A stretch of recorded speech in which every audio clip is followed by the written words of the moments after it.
Hello, and welcome to this webinar by the Global Farmer Network. Today's session is focused on who is the GFN, what we do, and a little bit about who we are. I'm Gina Gutierrez, a dairy farmer in Mexico, and a member of the Global Farmer Network too. I serve as well as the Director of Community Engagement.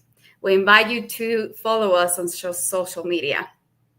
Today's speakers are members of the GFN. We have Jim McCarthy from Ireland and Ruamiso Mashumba from Zimbabwe. And today, moderating this conversation is Mary Boat, our CEO. Let's welcome her. Good morning, Mary. Good morning, Gina, and good morning to our audience. Good morning, good afternoon, good evening. We're just so thankful that you joined us. I'm joining you from the global headquarters of GFN, which is based in Des Moines, Iowa. Just briefly, it was started by 5 Iowa farmers, but we truly are, as the name says, global. Global in that we are in countries all around the world, that all of the members are farmers, and that we are networked, we're connected together. And so we're so excited to bring you into our little world, and just to share with you not only who the Global Farmer Network is, what we do, but why that's important and why that matters, not only to the farmers who are members, but to the world itself, agriculture and those not involved in agriculture, maybe even more importantly, those not involved in agriculture, because they get to learn about where their food comes from and how these farmers, the stewards of the land, are absolutely taking care of the environment that we all share. Gina, just to give them some background, would you bring up my slides, please? And we'll just give you a really quick update of again, who the GFN is. Absolutely. The stage is yours, Mary. Thank you. So again, who is this Global Farmer Network? Gina, next slide. We are farmers. We are farmers who have access to platforms to talk about who we are and what we do. We are influencers. It's not just enough to talk amongst ourselves to people who know what we do, but we talk about the power of knowledge transfer. We share information farmer to farmer, farmer to business partners, farmer to politicians and our regulators, farmer to consumers, sharing what we do, why we do it, and more importantly, why that matters. And we collaborate. All of us, and I think for many, farming can be a very lonely, if that's the correct word, activity, because many times you are in a field or in a farm, not necessarily surrounded by people. The power of collaboration to get things done, whether that's through partnerships in an organization like this, farming, sharing knowledge with your neighbors or someone around the world, we recognize that this alignment is so important, and knowledge sharing moves us forward. Next slide, please. We connect farmers and we amplify their voices. Again, I shared with you, it was established in 2000, but by 5 Iowa farmers who at that time were all located in the state of Iowa. And the reason for doing that was literally to tell their personal stories, to connect, to empower, and to mobilize farmers. And I can be honest and say, when these 5 farmers started what's now the Global Farmer Network in 2000, they had no intention of still being here in 2025. But once again, the power of collaborating, sharing knowledge, and understanding very quickly and very solidly that there is an interest in what farmers are doing, why they do it. What does that look like? How does my food get from your field to the grocery store? And even for those who didn't even understand that food started somewhere other than in the grocery store, these stories are so important. So today, 279 members, 67 different countries, 6 continents. Next slide, please. Our mission, when these first 5 Iowa farmers started the Global Farmer Network, and today, other than a little wordsmithing, has not changed. Amplify the farmer's voice in promoting trade, technology, sustainable farming, economic growth, and food security, the pillars of our world. Next slide. What we do. We empower authentic voices in agriculture. This is an action-focused, and I would add outcome-focused community and leadership development platform. The members of the Global Farmer Network are invited to be members. They are nominated. They go through a selection process. They go through communication training. You met Gina Guterres as she started this program. She leads that training effort, farmer to farmer knowledge transfer. How do you tell your story? How do you share your expertise with confidence? What are you seeing with your livestock? What are you doing on your field to keep the soil where it is, to hold the moisture, to make sure that the soil becomes richer? And then to develop and deliver farmer-led programs that advocate for the application of science in agriculture, most importantly, for that benefit of society. And I think the differentiating feature here is this is not an organization of organizations, but an organization of individual farmers. They're telling their story, what's happening on their fields, in their farms. How do they get their food to market? How are they getting those markets? What would they like to see? What's the technology that they use? What's the technology that they need to use? We have a farmer in the Philippines right now who's sharing what he's doing to protect his corn from fall armyworm, something that has moved across Africa and now moving across the Philippines and Southeast Asia.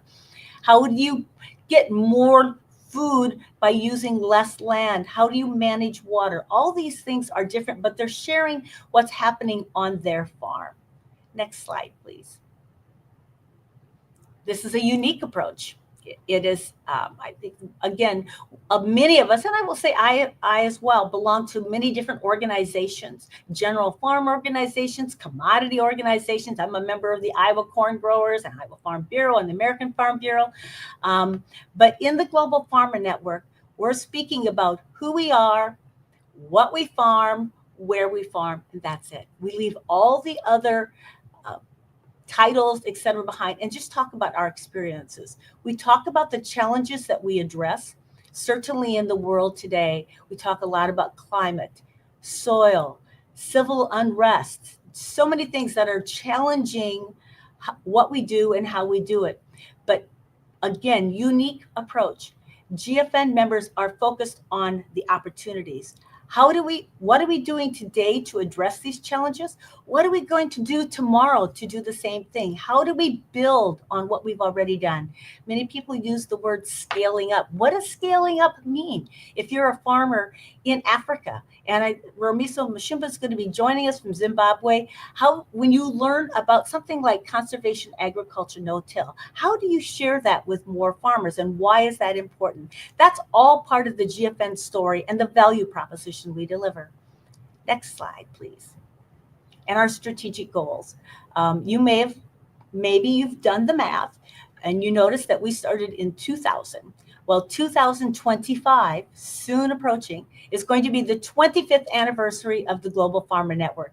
That's hard for all of us to believe, and yet we're very excited because it gives us an opportunity to really look at who we are, what are we doing, and what are our goals looking forward, that forward-focused thinking. And so during 2024, we went through a process of creating strategic goals for the GFN, a strategic roadmap process, if you would, and notified 4 of them. We will continue to amplify farmer advocacy and influence. We are going to magnify the global reach of the Global Farmer Network. We are going to enhance knowledge transfer and the training of these farmers. We are going to strengthen strategic partnerships and collaborations. And as always, empowering authentic voices in agriculture. You see the map on the right of my slide. That brown indicates where we have members of the GFN in there. Obviously, we have some more places to capture and to color in. And we look forward to building and continually building this cadre of farmer voices who are willing to stand up, speak up, talk about what they do, and be part of the solution that feeds our world while protecting the environment. And that's it. Gina, I'd love to bring our guest in today. So in joining us is going to be Romiso Mashumba from Zimbabwe and Jim McCarthy from Romania, Ireland. He's a global farmer. And we're just so pleased to have both of you here. Jim, I believe you're joining us today from Ireland. That's right, Mary. I believe that you are here from, you are in Zimbabwe today, right? Very good. Correct, Mary. Very good.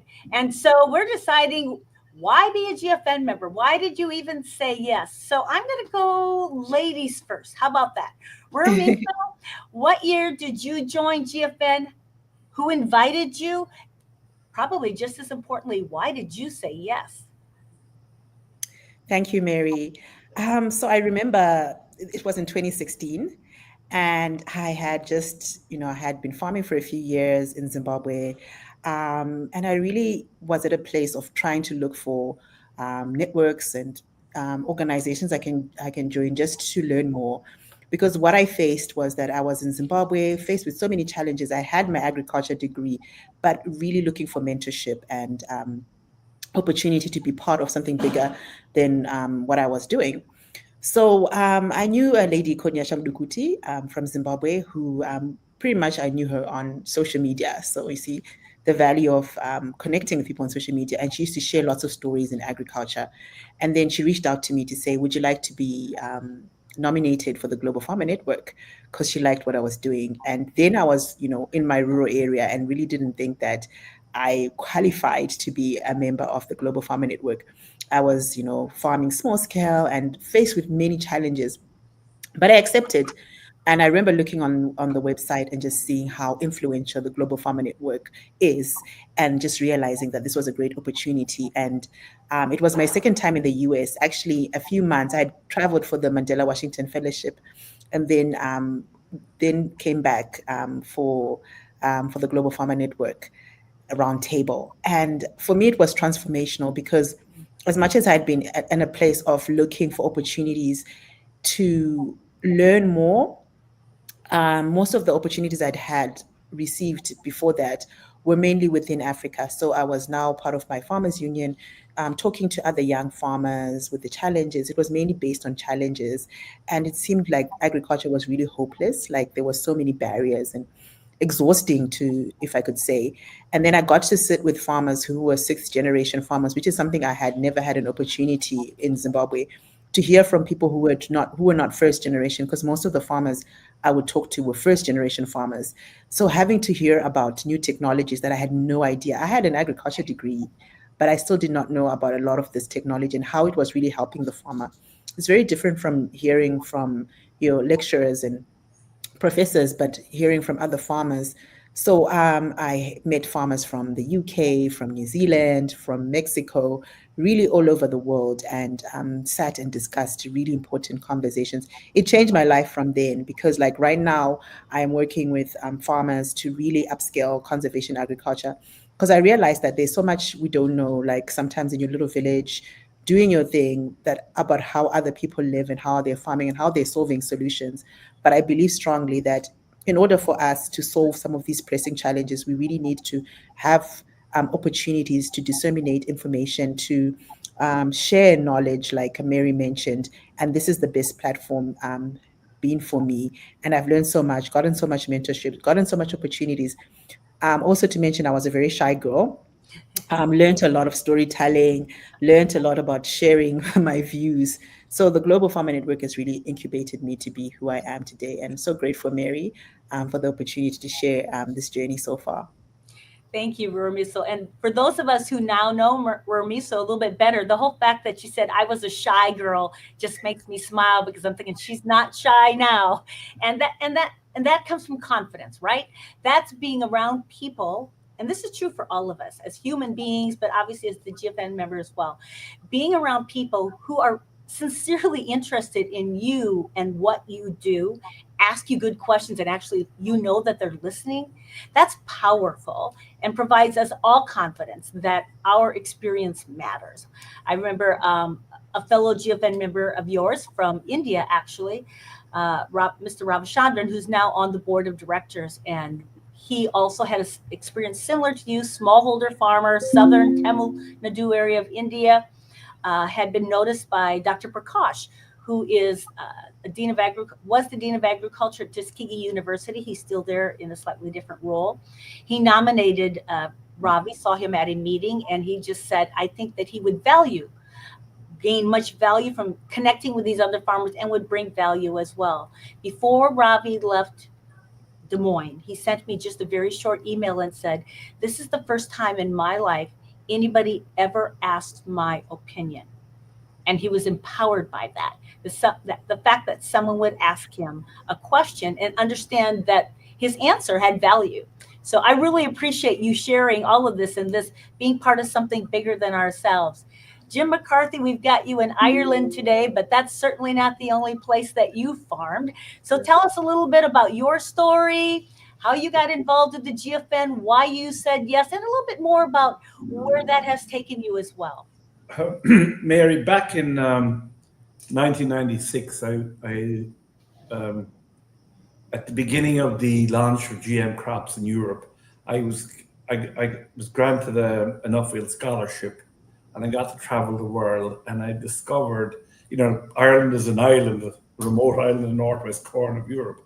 And for the first time, I realized I was an island person. We were remote. And I realized the importance of the Nuffield network and the global network. And between 1996 then and 2004, Europe became, was taken over by the European farm policy was taken over by a number of NGOs who decided that the most exciting technology in agriculture in 100 years should not be used in Europe. The GM crops should not be allowed. I just couldn't believe it. I could not believe it. And it's back to farmers' opinions I never listened to. We've come to a situation in Europe that the politicians abdicated their responsibility and farm policy was handed over to a bunch of non-farming people, environmental lobbyists. And the reality is that these people never fed anybody and can barely manage the flower boxes on their apartment windowsills, let alone, but every one of them I meet tells me how to farm and what I'm doing correctly. So a friend of mine and I, we went off and we raised a lot of money and we went to farm in Argentina. And while in 2005, 6, 7, we farmed no-till and cover cropping.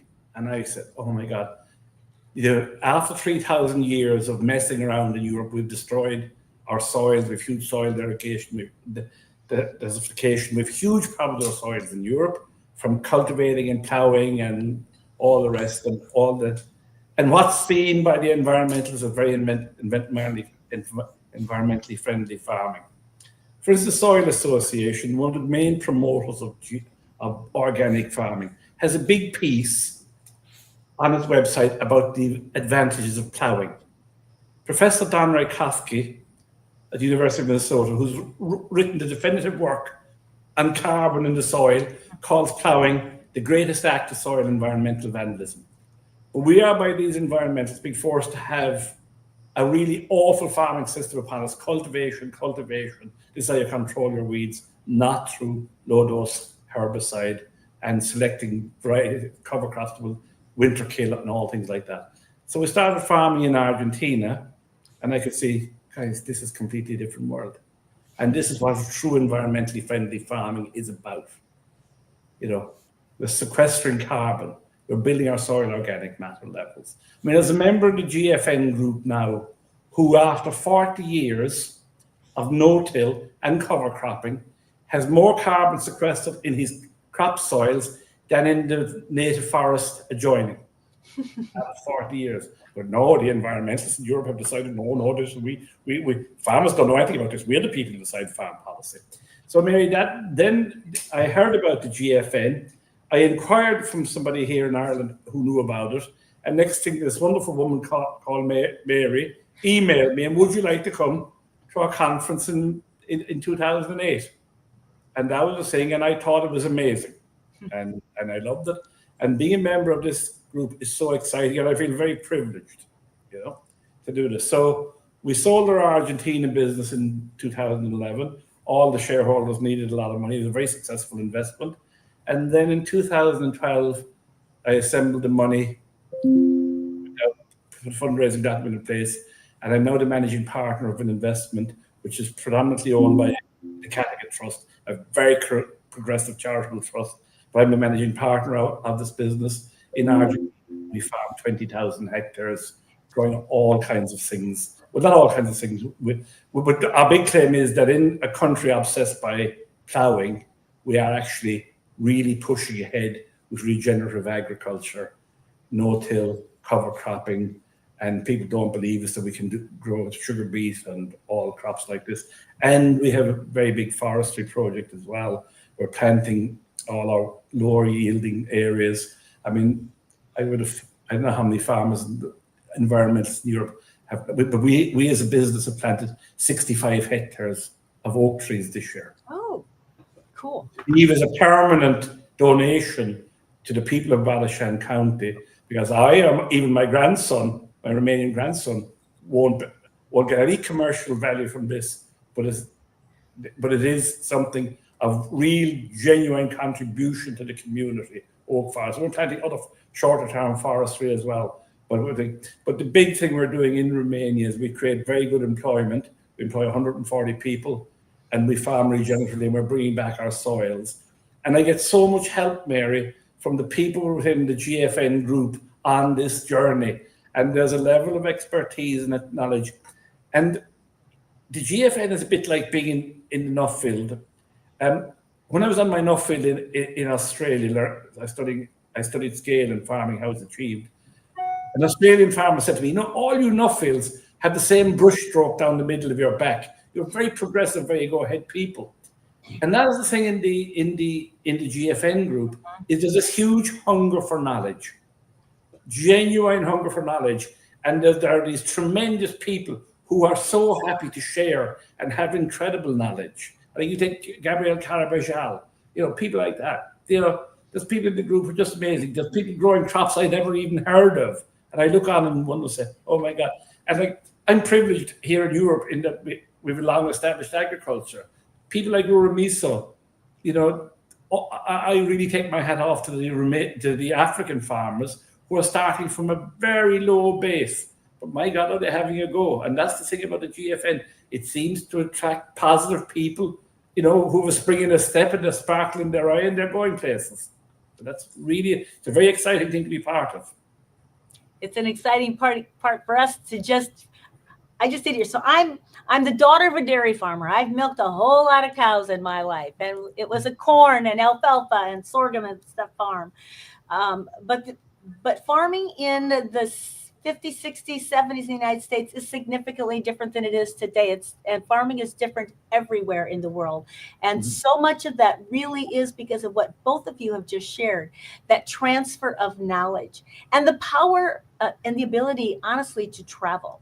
There's one thing, Rumiso, you really encapsulated it. What you do on the ground is different than what you're learning in an educational setting. And that balance of both is so important. And I think this is one of the things that GFN can deliver, is that connection of farmer to share that information. Jim, you just made the comment that the GFN members, and I would say, and we're limited because this is the base that we have, farmers everywhere have a hunger for knowledge. You see them show up at a farm show, whether that's the Farm Progress Show in the Midwest, or that's a show that's on the campus in Eldoret, Kenya. Farmers come up because they want to learn more. And why do they want to learn more? Because they want to be sustainable. They want to be able to farm again next year. You want to be able to farm better. You want to be able to take good care of your family and the earth. And I'm looking here and we talk about that word global. And I'm just looking at our screen and thinking the diversity that's just on this little screen. Ramiso, yeah, Jim, she's younger than you and I. Younger. Well, let's just put it out there. Smaller farmer, Jim McCarthy, older, mature farmer, farming much different, larger scale. I'm sitting in the middle of the United States, where many would think that we have all the benefits of technology and access, and yet we have our challenges as well. Because again, as you even shared, there is a propensity to put in place people who have no connection to farming to make the policies that will determine what farmers get to do on the land. At the same time, telling us what we should do and why we should do it. Why is that wrong? And how can we continue to switch that platform? Both of you. I'll open to both. Yeah, Mary. So you're absolutely right. One of the challenges we face today is that we have people who speak on behalf of farmers, and hardly is the farmer voice heard. So and most influencers, that's the beauty of the Global Farmer Network, is there's also a lot of teaching, coaching really on telling your story, and also just being told that how valuable it is for the farmer to to go to these platforms and share the authentic voice of the farmer, because sometimes some farmers might feel that we're busy with our field, busy minding our businesses, but policy formulation really will impact the future of farmers. So it's important for farmers to take time out and really share their authentic stories, because over the past years, it's you hear many statistics being shared, but hardly is the farmer present to actually verify if that is true to their work. So Global Farmer Network, is farmers, real on-ground farmers, small scale, large scale, from all parts of the world, sharing their views, discussing and coming up with opinions on certain topics, which is very important. So I think, Mary, we really need to amplify the voice of the farmer, because when we discuss all these new policies and strategies, um, there is this idea that the African farmer needs this, but until we allow the African farmer to speak for themselves, then we can accurately say that this is the voice of the farmer. So verifying and asking, are you from academia? Are you coming as a representative of farmers, or do you actually live the life of farmers, experience the various challenges and barriers? Because, like you mentioned, Mary, access is different, technology is different, so we cannot assume. So it's important to always allow the farmer's voice to be present and to share their opinions. Absolutely. Please, Mary, sir. what drew me to the GFN at the outset was the GFN in 2008 were very strong on the fact the farmer's right to choose the technology they used. Yes. And that is the really big thing that has been completely hijacked. I mean, we as you saw there 10 days ago, we had a big online chat, a lot of exchange about this influencer Bandana Shiva telling everybody that you're nuts, you don't know how to farm. Only people like me who know how to farm. And this is the problem. And I think Ramisa has really nailed it there. She said, the farmers in Africa are the ones who need the know-how, and then they need the right to choose the technology they need for their environment. And I had this explained to me by one African saying, typical African family will need a ton of corn a year to live, to survive. So getting a ton of corn to somebody in a remote area is a huge issue, very often. But getting them an 80,000 bag of seed corn that has, drought resistance, pest resistance for his area, everything like that, to them is a much different thing. And better than all that, you're teaching him how to fish, not giving him fish. Yes. And that is what, and I mean, I heard someone speaking about this in Africa, that, that when the family can produce more food, and this is the path that happened worldwide in the 17th and 18th century in Ireland, when the family could produce more than it needed to consume and had some extra to sell, then the children could be better educated, and particularly the girls could be educated, and then the birth rate dropped because they were educated, and the whole myriad of cultural development that happens by the removal of food insecurity and by providing technology. And by providing a technology that's far less invasive on society. I mean, what we know about growing crops through sustainable agriculture is just perfect for Africa. We now have cut in 7 years, we have cut our nitrogen use by 50%, and we're growing better yields. Wow. because we're using cover crops, huge amount of cover cropping. And this is the knowledge we need to get out there. And it's a long, long time ago, I used to hear one of my uncles saying, Jim, in the valley of the blind, the one-eyed person is king. It's About the true. importance of knowledge. And Yeah.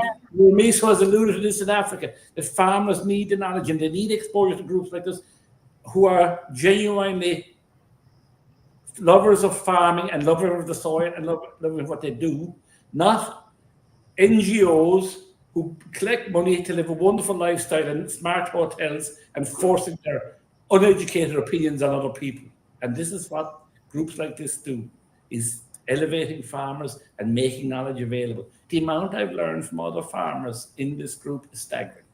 It's been, and it's powerful to watch. Jim, you were referencing a WhatsApp group that the GFN members. So for those who are members, there's a private WhatsApp group that allows you, and you got to know, for Americans, WhatsApp is the last technology that we've grabbed. You guys all had it not that we didn't have access to it. We didn't think we needed it, right? But we're catching on now, and we're getting a lot better at that as well. We can all learn from each other, including in how you share knowledge and transfer. It's been fascinating to watch that knowledge transfer that happens in a space where someone feels comfortable to ask a question. This is what I heard. This is what I'm wondering about. All these pieces, and have another farmer, which brings me to another question: the value of a global perspective, because we do work. Jim, you talked about the living on an island, and finally understanding that really is a bit of a remote. I know what I know, but it's limited pretty much by the boundaries that have either been set for me or that I've in my mind have been set. I think that's true for all of us. If I would go back to the beginning of what's now the Global Farmer Network, those 5 Iowa farmers, why? Because the World Trade Organization had a major meeting in Seattle, Washington in November, December of 1999. A lot of things happening between that decade changing and there, but it ended up into what's now termed as the Battle of Seattle. Very few people put a whole lot of money and a lot of organization into breaking that meeting up, to the point where at that time, U.S. President Bill Clinton spoke up and said, maybe we need to relook at this issue of trade. That really was the focus, although there were lots of other things going on, comments being made. It wasn't just one thing, but trade was kind of the piece that brought them all to Seattle, Washington. And our soon-to-be chairman of the Global Farmer Network, Dean Kleckner, who was then the president of American Farm Bureau, was there and talked about all of this. And these 5 Iowa farmers, none of the ones who started GFN were actually in Seattle, but they saw how the media was reporting it. And not dissimilar to Ireland, Iowa, you were sea-locked, we are landlocked. Very productive state in the United States, right in the middle of the corn soybean belt. Very productive, 3 million inhabitants, 95% of what we produce, and produce well because of geography and climate and everything else. 95% of those customers were outside of the state of Iowa. They weren't just outside the state, they're outside of the country of the United States. And so from a trade space, when you've got the president and people saying we should relook, we don't need trade, they're saying, whoa, whoa, whoa, whoa, whoa. This is, to our point, how do I feed my family? How do I continue to be sustainable economically as well as environmentally and socially? How do I do that without an access to markets that I need? And so, although all 5 of them led some international, but definitely all national organizations, corn, soybean, cattle, they said, I need a place where I can take, this is one of the guys' words, take off every hat I wear and say, as a farmer, this is why trade matters. This is why it matters to my farm. This is why it matters to my community. Because of that, our country, et cetera, et cetera. And that was the simple beginning of the Global Farmer Network.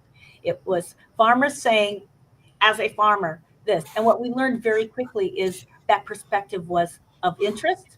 It was important. And as our current chairman of the board says, we get a lot of data. We see a lot of ag economists and economists all around the world, and they've got all these charts, and there's a dot here, a dot there, especially when you're talking about food security. What moves the dot from here to here? What moves that dot? And farmers have the story. What's happening on the ground is the background. It's the information needed that moves that data. And so your stories and what you do and why you do it are so important. You talked about access to technology. Global Farmer Network just had, well, Romisa was there last year, Pontifical Academy of Sciences in Rome. We had an opportunity to host a roundtable of African farmers to talk about the technologies that they need and that they're using.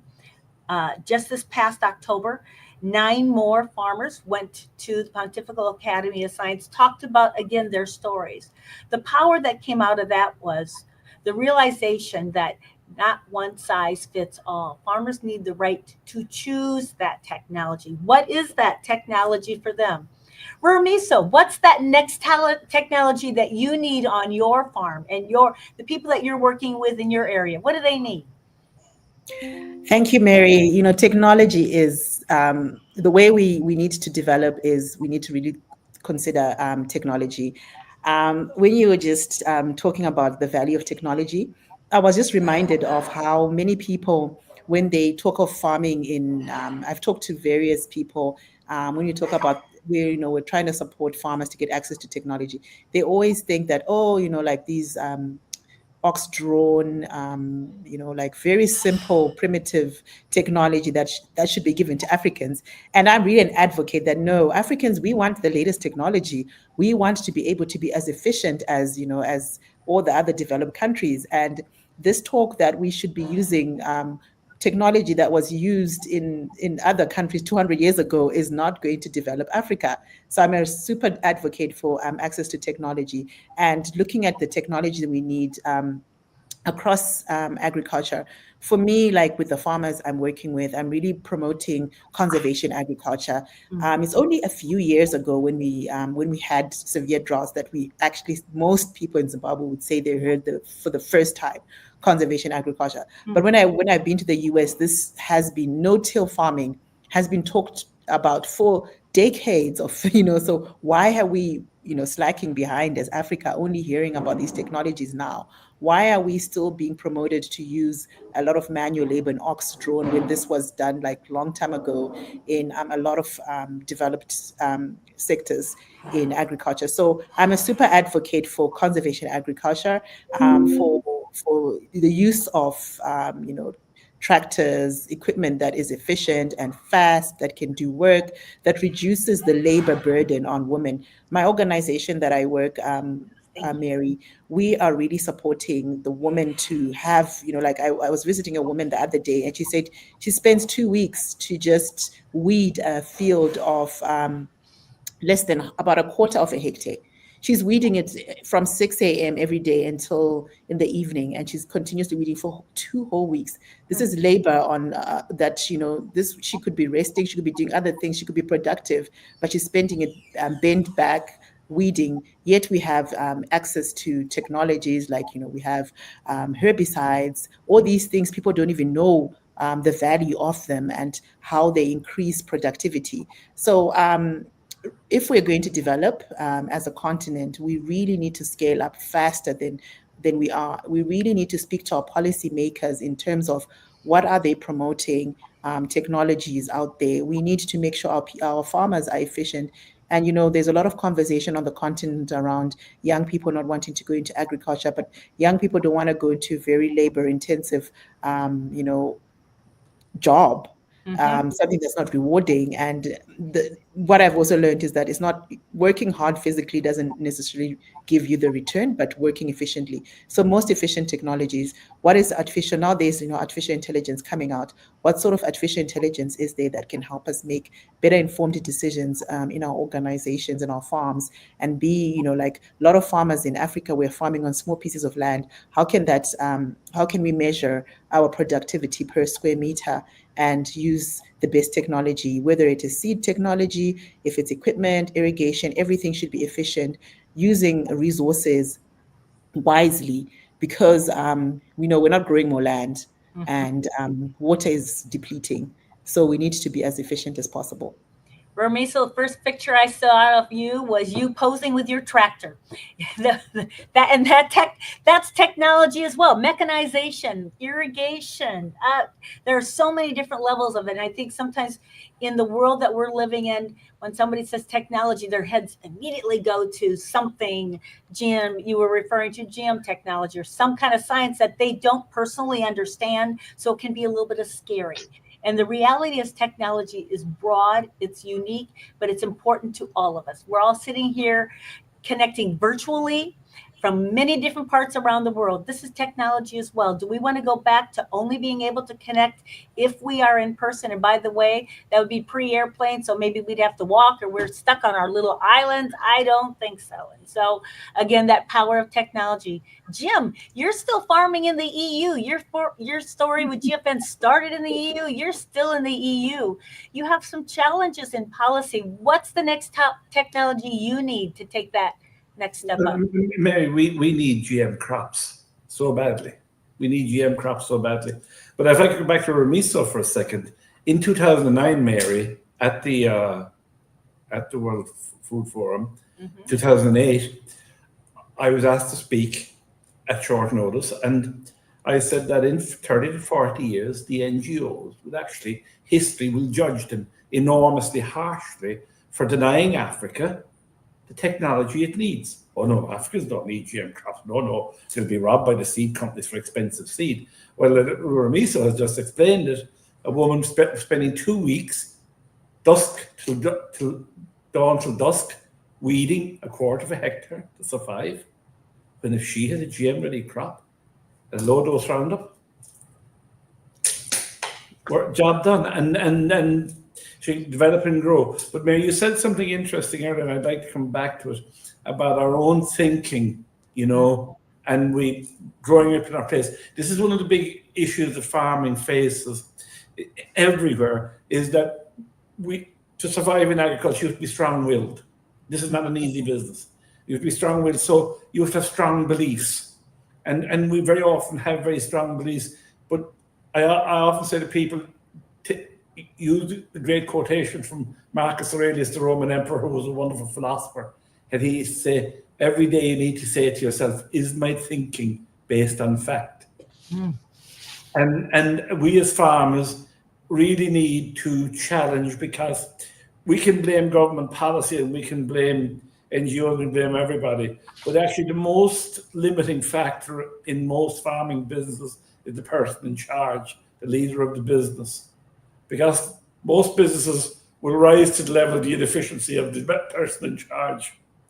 And that's the reality. I can blame all my team, but actually the limiting factor in our business is me, the team leader, because I'm not developing it the way I should, and developing the people and developing the thinking, and that is so important. My brother has done an awful lot of public speaking in his life, and he's one great quotation, and I can't, correct me if I'm wrong, I think it's from Alice in Wonderland. It's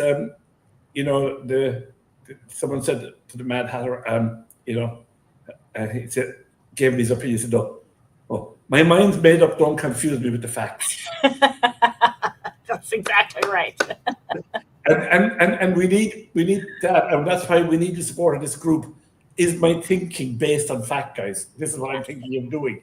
Am I based on fact? And that is the thing, is we need to challenge ourselves as farmers. And this is where a group like this is a wonderful support, that there are other people who have made the mistakes that you're about to make or have been making, and you don't know how to solve them. And this is the strength in a good group, because quality knowledge, Mary, it's about quality knowledge. The sharing of quality knowledge, not quality nonsense. It's what we get from the environmental lobby. It's sharing quality knowledge, not quality nonsense. I have to write that down. Quality knowledge, not quality nonsense. Yeah. You will see that show up somewhere. And maybe this is what we need to do in the GFN, is to help farmers to decipher and to play out plans they need. Because, I mean, I've been very involved in the ag investing world, and the ag investing world is obsessed about irrigation. Irrigation is like a magic wand. No, it's not.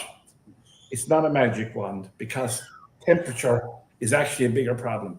Northeast Romania grows an awful lot of seed corn. A lot of the seed corn for Europe is grown in Northeast Romania with irrigation. This year, there's been a disaster because the temperatures are so high, corn pollen dies at 32. High temperatures, they can irrigate all they like, but still have a problem. And what I am saying, and the thing I'm really passionate about, is developing agricultural systems for any given area on rain-fed production.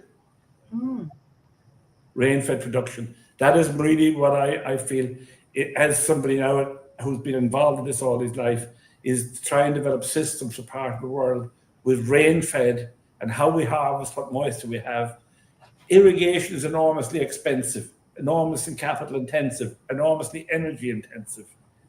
And we've got to try and develop farming systems that we recycle the nutrients in our soils, we use the moisture, we rotate to the moisture usage in the normal rainfall cycles, and no-till and a whole lot of other things have a huge help to that. And that's where we need to bring agriculture, Mary, globally. That is fascinating to me. I wrote that down as well. We need to come back to you at some time and have a column about that, because there's a couple of things that tie together.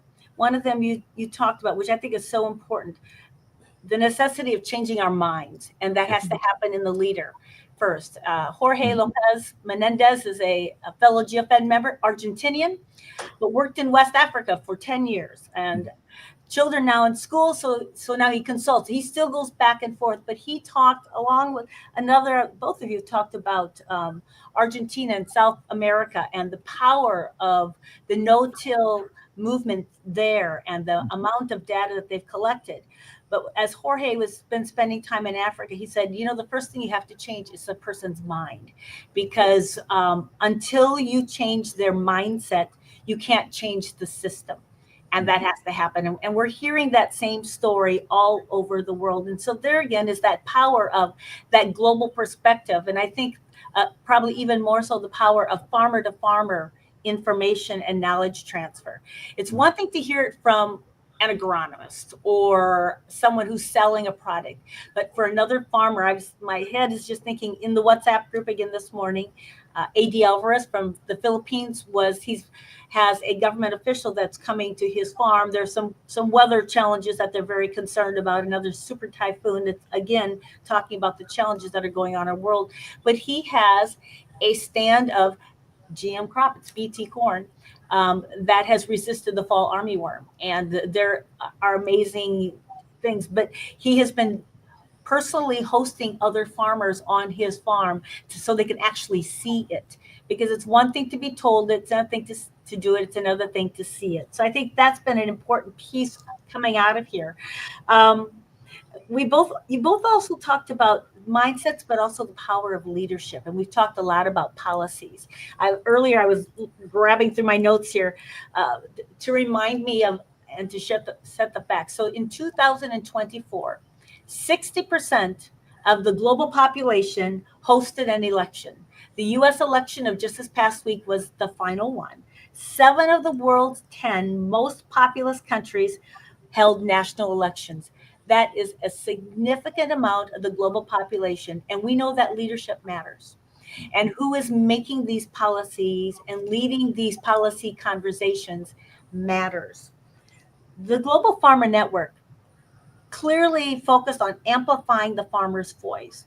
What we don't go specifically into is where do we amplify that voice?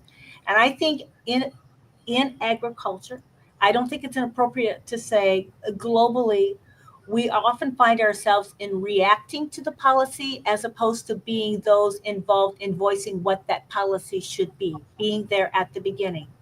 So I'm going to ask you both a very specific question, and then we'll go into what that might look like. So as the GFN continues to evolve and grow, looking at that next 25 years, the focus on not only amplifying the voice, but developing leaders within that space, your space.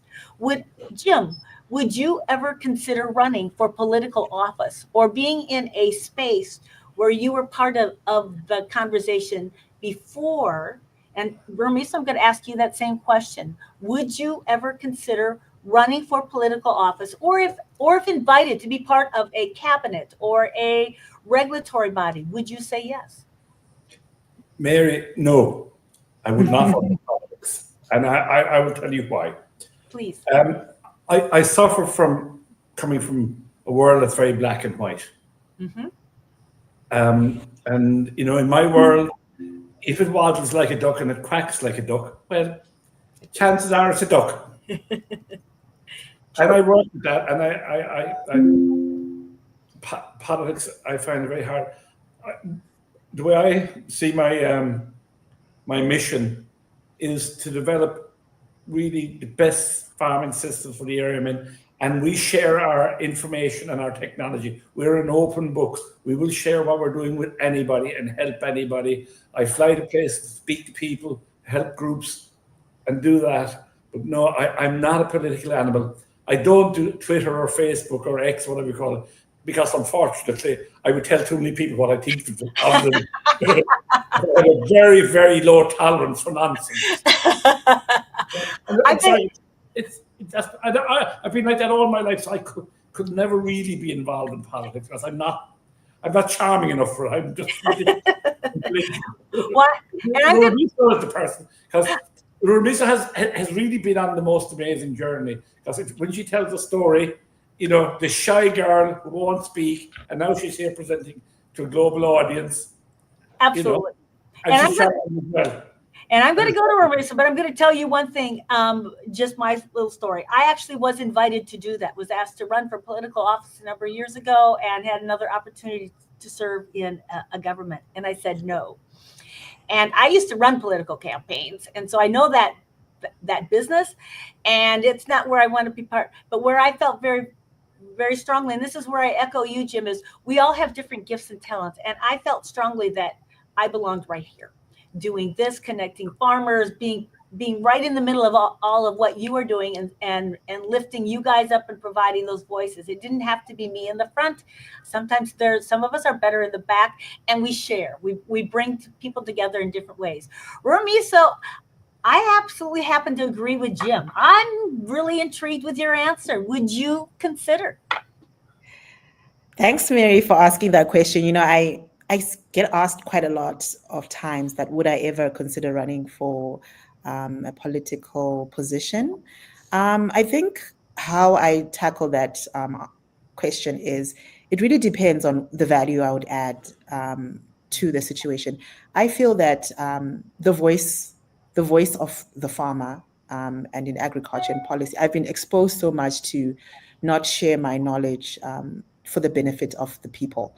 So I think I would be happy to be involved in crafting of policy, speaking on my thoughts on policy, and representing and speaking the authentic voice. I'm not afraid to share my views as a farmer and what would help change my country, because sometimes it's not like people who are meant to be in power sometimes don't really have ambition for it, but you realize that you need to be the change for your people.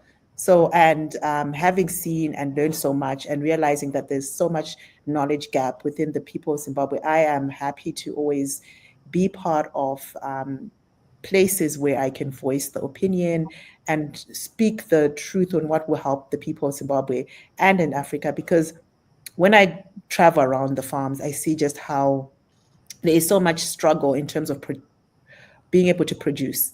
Farmers are struggling to produce crops. Farmers are faced with, like there's devastating things that happen, yet there is hope out there.